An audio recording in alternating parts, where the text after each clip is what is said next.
എന്റെ പ്രശ്നം, എന്റെ വിഷയം ഇതല്ല. എന്റെ വിഷയം ഒരു പരീക്ഷ നടത്തിയതിനു ശേഷം പരീക്ഷയ്ക്ക് മാർക്ക് കൊടുക്കുന്നത് ചോദ്യപേപ്പറിൽ ഒരു കാര്യം പറയുക, മാർക്ക് ഇടുന്നത് വേറെ രീതിയിൽ, പ്രസിദ്ധീകരിക്കുന്നത് വേറെ രീതിയിൽ.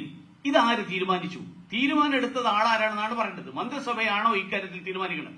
അങ്ങനെയാണെങ്കിൽ നാളെ മുതൽ SLC പരീക്ഷയൊക്കെ പരീക്ഷ എഴുതേണ്ട ആവശ്യമില്ല, മന്ത്രിസഭയ്ക്ക് തീരുമാനിച്ചാൽ പോരെ.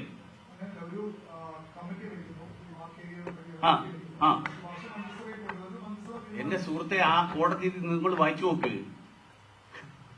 നിങ്ങൾ ഇങ്ങനെയുള്ള ഇതൊന്നും വായിച്ചു നോക്കാതെ ഇങ്ങനെ ചോദിക്കരുത്. കോടതി തന്നെ പറഞ്ഞിരിക്കുന്നത് ഏകീകരണ സമിതി ഈ ശുപാർശ കൊടുത്തിരിക്കുന്നത് ഈ ഘട്ടത്തിൽ ഇത് നടപ്പാലാക്കരുത് എന്നാണ്. പിന്നെ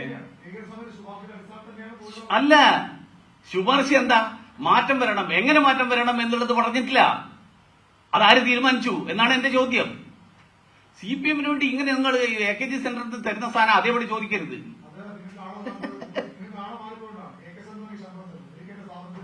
ആയിരിക്കും. AKG സെന്ററിൽ നിന്ന് ഇതുപോലെയുള്ള മാധ്യമ പ്രവർത്തകർക്ക് ചോദ്യങ്ങൾ വരുന്നു എന്നുള്ളത് നിഷേധിക്കാൻ പറ്റാത്തൊരു കാര്യമാണ്.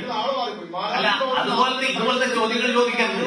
ഇങ്ങനത്തെ ചോദ്യങ്ങൾ ചോദിക്കുന്ന ആളുകൾക്ക് ഇതേ മറുപടി തരാൻ പറ്റുള്ളൂ. അല്ലാതെ അതുകൊണ്ട് ഈ വിഷയത്തിൽ ചോദ്യം ചോദിക്കുമ്പോ ഞാൻ ചോദിക്കുന്നത് എന്റെ വിഷയം അതല്ലല്ലോ. ഞാൻ ചോദ്യം ചോദിക്കുമ്പോൾ വേറെ ആളുകൾ നിങ്ങളോട് ആർക്കും കൊടുക്കുമായിരിക്കും, മദ്യവും കൊടുക്കും, പാവർക്ക് കൊടുക്കുമായിരിക്കും, വേറെ ആളുകൾ. അങ്ങനെയുള്ള ആളുകളല്ല, ഞാൻ അങ്ങനെയല്ല. അതുകൊണ്ട് അങ്ങനെ മറുപടി പറയരുത്, അതാണ് മാർഗം.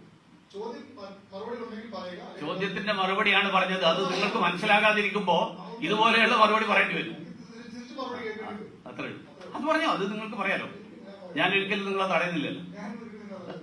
അത്രേ ഉള്ളൂ. ഇതുപോലെ